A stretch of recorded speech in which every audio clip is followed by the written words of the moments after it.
당신은 분명히 열심히 했습니다. 누구보다 성실했고 누구보다 진심이었습니다. 그런데 왜인지 모르게 항상 결과는 다른 사람에게 돌아갔습니다. 회의 시간에 당신이 먼저 꺼낸 아이디어가 왜 다른 사람의 입에서 나왔을 때 더 빛났을까요? 당신이 먼저 손 내밀었는데 왜 고마워하는 사람은 없었을까요? 당신이 참고 양보했는데 왜 돌아온 건 더 큰 요구였을까요? 이게 단순히 운이 없어서가 아닙니다. 능력이 부족해서도 아닙니다. 당신이 모르는 심리적 구조가 작동하고 있었기 때문입니다. 오늘 이 영상은 그 구조를 처음으로 당신 앞에 꺼내놓겠습니다. 불편할 수도 있습니다. 그러나 이걸 알고 나면 다시는 예전으로 돌아갈 수 없습니다. 그만큼 강력한 이야기입니다. 이 채널을 처음 보시는 분께 먼저 말씀드립니다. 여기서 말하는 조종은 남을 속이거나 해치는 것이 아닙니다. 상대방의 심리를 이해하고 그 심리에 맞게 내가 원하는 방향으로 대화와 관계를 이끌어가는 능력입니다. 이 능력을 모르면 평생 끌려다닙니다. 이 능력을 알면 비로소 내 삶의 주도권을 내가 쥐게 됩니다. 지금부터 시작합니다. 직장에 5년 넘게 다닌 사람이 있었습니다. 이름은 민준이라고 하겠습니다. 민준은 팀에서 가장 꼼꼼하고 가장 책임감이 강한 사람이었습니다.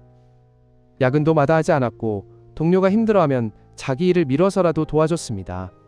그런데 팀장 자리는 매번 다른 사람에게 돌아갔습니다. 그 다른 사람은 민준보다 늦게 들어왔고 민준보다 실력도 부족했습니다.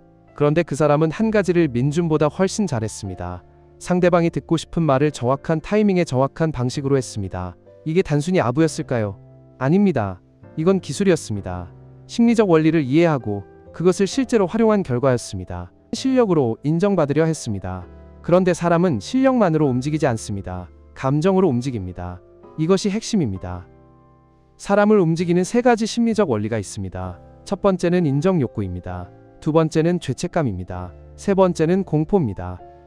이 세 가지는 모든 인간관계에서 작동합니다. 가족관계에서도, 연인관계에서도, 직장관계에서도, 심지어 처음 만나는 사람과의 관계에서도 이 세 가지는 반드시 작동합니다.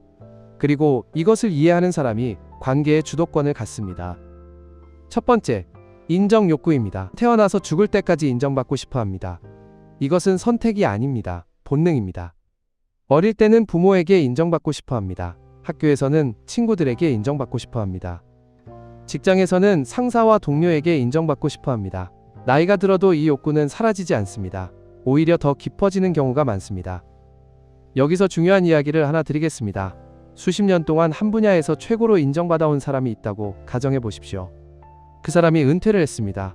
갑자기 아무도 그 사람을 찾지 않습니다. 아무도 그 사람의 말에 귀를 기울이지 않습니다. 그 순간 그 사람의 인정 욕구는 극도로 커집니다. 그때 한 사람이 나타나서 말합니다.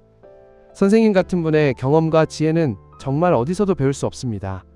저는 선생님한테서 정말 많이 배우고 싶습니다. 그 말 한마디에 그 사람은 완전히 무너집니다. 수십 년의 경험과 이성이 한순간에 흔들립니다. 이게 인정 욕구의 힘입니다. 그리고 이것을 의도적으로 활용하는 사람들이 있습니다. 그렇다면 인정 욕구를 어떻게 활용할 수 있을까요? 핵심은 구체성입니다. 막연한 칭찬은 효과가 없습니다. 오히려 가볍게 느껴집니다. 진짜로 상대방을 움직이는 인정은 구체적입니다. 예를 들어 보겠습니다. 민준의 이야기로 돌아가 보겠습니다. 민준이 팀장에게 이렇게 말한다고 가정해 보십시오. 팀장님, 지난번 프로젝트에서 팀장님이 마지막에 방향을 바꾸신 게 결국 맞았습니다. 그때 저는 솔직히 왜 바꾸는지 몰랐는데 결과를 보고 나서야 이해했습니다. 이 말을 들은 팀장은 어떻게 반응할까요? 자신의 판단력이 인정받았다고 느낍니다. 그리고 민준을 자신을 제대로 이해하는 사람으로 인식하기 시작합니다. 이것이 구체적인 인정이 만드는 변화입니다. 여기서 반드시 알아야 할 것이 있습니다. 인정 욕구를 활용할 때 절대로 하면 안 되는 것이 있습니다. 거짓으로 만들어낸 인정입니다. 상대방이 실제로 잘하지 않은 것을 잘했다고 말하는 것은 금방 들킵니다. 사람은 본능적으로 진심과 거짓을 구분합니다. 거짓 인정이 들키는 순간 신뢰는 완전히 무너집니다. 그 관계는 끝납니다. 그러니 인정 욕구를 활용할 때는 반드시 상대방이 실제로 가진 장점, 실제로 잘한 것을 찾아서 그것을 구체적으로 말해야 합니다. 이것이 기술입니다. 영상이 지금 도움이 되고 있다면 지금 바로 구독 버튼을 눌러 주십시오. 다크심리연구소는 이런 심리적 원리들을 계속 올립니다. 이것을 알면 당하지 않습니다. 이것을 활용하면 삶이 달라집니다. 구독은 당신이 이 지식을 놓치지 않게 해주는 가장 간단한 방법입니다. 두 번째, 죄책감입니다. 죄책감은 인간관계에서 가장 자주 사용되는 심리적 도구입니다. 그리고 가장 오래 효과가 지속되는 도구이기도 합니다. 왜냐하면 죄책감은 한번 심어지면 상대방 스스로가 계속 키우기 때문입니다. 아무도 계속 건드리지 않아도 됩니다. 알아서 자랍니다. 여기 지수라는 사람이 있습니다. 지수는 오래된 친구 한 명과의 관계에서 항상 피곤함을 느꼈습니다. 그 친구는 힘든 일이 생길 때마다 지수에게 연락했습니다. 지수는 항상 달려갔습니다. 그런데 어느 순간 지수도 힘들어졌습니다. 그래서 한 번은 그 친구의 연락에 늦게 답장을 했습니다. 그 친구가 말했습니다. 나 진짜 힘들었는데 네가 없었어. 그 한마디에 지수는 어떻게 됐을까요? 미안함이 밀려왔습니다. 그리고 그 다음부터 더 열심히 그 친구의 연락에 응했습니다. 이것이 죄책감이 작동하는 방식입니다. 그 친구가 의도적으로 한 말인지 아닌지는 중요하지 않습니다. 결과적으로 죄책감이 지수를 움직였습니다. 죄책감을 이용하는 사람들에게는 공통적인 패턴이 있습니다. 처음에 크게 잘해줍니다. 그리고 그것을 기억하게 만듭니다. 그 다음에 조금씩 요구를 시작합니다. 그 요구를 거절하면 이렇게 말합니다. 내가 그때 이렇게 해줬는데. 이 말이 나오는 순간 상대방은 죄책감을 느낍니다. 그리고 원하지 않는 것을 하게 됩니다. 이 구조를 모르면 평생 이 패턴에서 벗어나지 못합니다. 반대로 이 구조를 알면 그 말이 나왔을 때 감정이 아니라 구조가 보입니다. 아, 지금 죄책감을 이용하려는 거구나. 그렇게 보이는 순간 더 이상 끌려다니지 않습니다. 그렇다면 죄책감을 활용하는 것은 어떻게 하는 걸까요? 이것은 매우 신중하게 사용해야 합니다. 잘못 사용하면 관계가 완전히 망가집니다. 올바른 방향에서의 활용은 이렇습니다. 상대방이 나에게 진 빚이 아니라 우리가 함께 만들어 온 것들을 상기시키는 것입니다. 예를 들면 이렇습니다.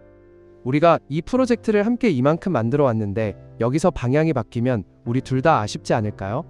이 말은 죄책감이 아니라 공동의 책임감을 자극합니다.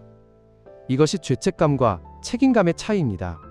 죄책감은 상대방을 작아지게 만들고 책임감은 상대방을 함께하는 사람으로 만듭니다. 지금 이 영상을 보면서 지수 같은 상황이 떠오른 분들이 분명히 계실 겁니다. 내 이야기 같다고 느끼신 분들. 지금 좋아요 버튼을 눌러주십시오. 이 영상이 더 많은 사람에게 닿을 수 있습니다. 같은 상황에서 혼자 힘들어하는 사람들이 이 내용을 볼 수 있게 됩니다. 좋아요 하나가 그 사람들에게 닿는 길이 됩니다. 세 번째, 공포입니다. 공포는 세 가지 중에서 가장 강력하고 가장 위험한 도구입니다. 그렇기 때문에 이것을 이해하는 것이 가장 중요합니다. 공포는 상대방의 자존감을 무너뜨립니다. 자존감이 무너진 사람은 스스로 판단하지 못합니다. 스스로 결정하지 못합니다. 그리고 공포를 심어준 사람에게 더 의존하게 됩니다. 이것이 공포가 만드는 구조입니다. 여기 준호라는 사람이 있습니다. 준호는 새로운 팀에 들어갔습니다. 팀장은 첫날부터 준호에게 말했습니다. 여기는 실수하면 바로 나가야 해요. 전 팀원도 그래서 나갔어요. 준호는 어떻게 됐을까요? 첫날부터 긴장했습니다. 조심스러워졌습니다. 자기 의견을 내지 못하게 됐습니다. 팀장의 눈치만 보게 됐습니다. 이것이 공포가 만드는 행동 변화입니다. 팀장이 준호에게 어떤 요구를 해도 준호는 거절하지 못하게 됩니다. 왜냐하면 거절의 결과가 무엇인지를 이미 알고 있기 때문입니다. 이 구조 안에서 준호는 팀장이 원하는 방향으로만 움직이게 됩니다. 공포를 도구로 사용하는 사람들은 반드시 두 가지를 함께 씁니다. 공포와 의존입니다. 공포만 심으면 상대방이 도망갑니다. 그래서 반드시 의존을 함께 만듭니다. 준호의 팀장을 다시 보겠습니다. 팀장은 준호를 압박하면서 동시에 이렇게 말했을 수도 있습니다. 그래도 내가 있으면 괜찮아요. 내가 커버해줄게요. 이 말이 나오는 순간 준호는 팀장을 두려워하면서 동시에 팀장에게 의지하게 됩니다. 이것이 공포와 의존이 동시에 작동하는 구조입니다. 이 구조가 완성되면 그 안에 갇힌 사람은 스스로 빠져나오기가 매우 어려워집니다. 그렇다면 이 구조에서 어떻게 빠져나올 수 있을까요? 핵심은 한 가지입니다. 그 사람 외에 내가 의지할 수 있는 관계를 만드는 것입니다. 공포와 의존의 구조는 그 사람이 나의 유일한 연결고리일 때 가장 강력하게 작동합니다. 그런데 내 옆에 다른 사람이 생기기 시작하면 그 구조가 흔들립니다. 의존할 곳이 생겼기 때문에 공포가 줄어듭니다. 공포가 줄어들면 그 사람이 만든 프레임이 보이기 시작합니다. 그리고 그 프레임이 보이는 순간 빠져나올 수 있게 됩니다. 여기서 매우 중요한 역설을 말씀드리겠습니다. 공포를 이용당하는 사람들이 가장 많이 하는 실수가 무엇인지 아십니까? 그 사람을 이해하려고 한다는 것입니다. 왜 저 사람이 저럴까? 어떤 상처가 있어서 저런 행동을 할까? 어떤 환경에서 자라서 저렇게 됐을까? 이런 생각을 하는 시간이 길어질수록 어떻게 될까요? 그 사람에 대해 생각하는 시간만큼 그 사람에게 지배당하는 겁니다. 매우 중요한 통찰입니다. 이해하려 할수록 벗어나지 못합니다. 이해하는 것을 멈추는 순간 비로소 자유로워집니다. 저 사람은 내가 이해할 수 없는 사람이야. 그렇게 선을 긋는 것이 탈출의 시작입니다. 지금까지 3가지 원리를 살펴봤습니다. 인정욕구, 죄책감, 공포입니다. 이제 이 3가지가 실제 삶에서 어떻게 복합적으로 작동하는지를 보여드리겠습니다. 서연이라는 사람이 있습니다. 서연은 5년 된 남자친구와 헤어지려고 했습니다. 이유는 간단했습니다. 그 남자친구가 서연의 모든 관계를 하나씩 끊어놨기 때문입니다. 처음에는 이렇게 시작했습니다. 너 그 친구랑 있으면 항상 기분 안 좋아 보이던데. 내가 걱정되어서 하는 말이야. 그 친구가 너한테 좋은 사람이 아닌 것 같아. 서연은 그 말이 자신을 위한 걱정이라고 생각했습니다. 그래서 그 친구와 멀어졌습니다. 그 다음에는 가족이었습니다. 너희 언니 볼 때마다 너 표정이 굳어지던데 나는 네가 행복했으면 좋겠어. 서연은 또 그 말이 사랑이라고 생각했습니다. 그렇게 2년이 지났을 때 서연 주변에는 아무도 없었습니다. 오직 그 남자친구만 남았습니다. 그때부터 남자친구의 태도가 바뀌었습니다. 큰 소리를 치기 시작했습니다. 그런데 서연은 떠나지 못했습니다. 왜냐하면 떠날 곳이 없었기 때문입니다. 이것이 공포와 의존과 죄책감이 동시에 작동한 결과입니다. 이 이야기에서 조종의 구조가 어떻게 작동했는지 보셨습니까? 처음에는 인정욕구를 건드렸습니다. 나는 너를 걱정한다. 나만이 너를 진심으로 생각한다. 이것이 인정욕구입니다. 그 다음에 의존을 만들었습니다. 주변 관계를 하나씩 끊어서 오직 자신에게만 의존하게 만들었습니다. 마지막으로 공포를 심었습니다. 이 순서가 조종의 완성된 구조입니다. 그렇다면 이 구조를 알게 된 지금 우리는 무엇을 할 수 있을까요? 첫째입니다. 내 주변 관계를 의도적으로 넓히십시오. 특정 한 사람에게만 의존하게 되는 구조를 스스로 만들지 마십시오. 내가 기댈 수 있는 사람이 여러 명 있을 때 어떤 한 사람의 공포와 의존 전략은 힘을 잃습니다. 둘째입니다. 상대방이 나에게 죄책감을 심으려 할 때 그것을 감정이 아니라 구조로 보십시오. 저 사람이 지금 죄책감을 이용하려고 한다는 것이 보이는 순간 죄책감은 절반으로 줄어듭니다. 구조가 보이면 감정에 끌려다니지 않게 됩니다. 셋째입니다. 인정욕구를 관리하십시오. 내가 어떤 상황에서 인정받고 싶어 하는지를 스스로 알고 있어야 합니다. 그것을 모르면 누군가 그 지점을 건드릴 때 본능적으로 반응하게 됩니다. 그것을 알면 잠깐 멈출 수 있습니다. 저 사람이 지금 내 인정욕구를 건드리는 건 아닐까? 이 질문 하나가 당신을 지킵니다. 넷째입니다. 프레임을 의식하십시오. 지금 내가 어떤 틀 안에서 생각하고 있는지를 항상 점검하십시오. 누군가 당신에게 당신은 이런 사람이야 라고 규정할 때 그것이 당신을 움직이는 프레임이 될 수 있습니다. 그 프레임이 보이는 순간 선택권이 생깁니다. 다섯째입니다. 이해하려는 것을 멈추십시오. 나를 힘들게 하는 사람을 이해하려고 할수록 나는 그 사람에 대해 더 많이 생각하게 됩니다. 그 생각의 시간이 곧 지배당하는 시간입니다. 이해 대신 선을 그으십시오. 저 사람은 내가 이해할 수 없는 사람이다. 그리고 그 에너지를 나를 지지하는 사람들과의 관계에 쏟으십시오. 마지막으로 가장 중요한 이야기를 드리겠습니다. 오늘 이 모든 내용을 다 배웠다고 해서 내일 당장 모든 것이 바뀌지는 않습니다. 그리고 그것을 못한다고 해서 자신을 비난하지 마십시오. 나쁜 사람이 되기는 생각보다 훨씬 어렵습니다. 착하게 살아온 사람이 하루아침에 달라지는 것은 기질에 반하는 일입니다.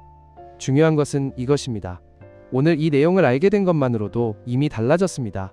상대방의 행동이 보이기 시작했습니다. 프레임이 보이기 시작했습니다. 그 보임이 시작될 때 당신은 더 이상 이전의 당신이 아닙니다. 그것으로 충분합니다. 천천히 나아가면 됩니다. 당신은 나쁜 사람이 될 필요가 없습니다. 단지 더 이상 끌려다니지 않으면 됩니다. 그 차이가 삶을 바꿉니다. 오늘 이 영상이 그 시작이 되었으면 합니다. 다크심리연구소는 앞으로도 이런 이야기를 계속 가져오겠습니다. 구독과 좋아요는 이 채널이 더 많은 사람에게 닿을 수 있게 해주는 힘입니다.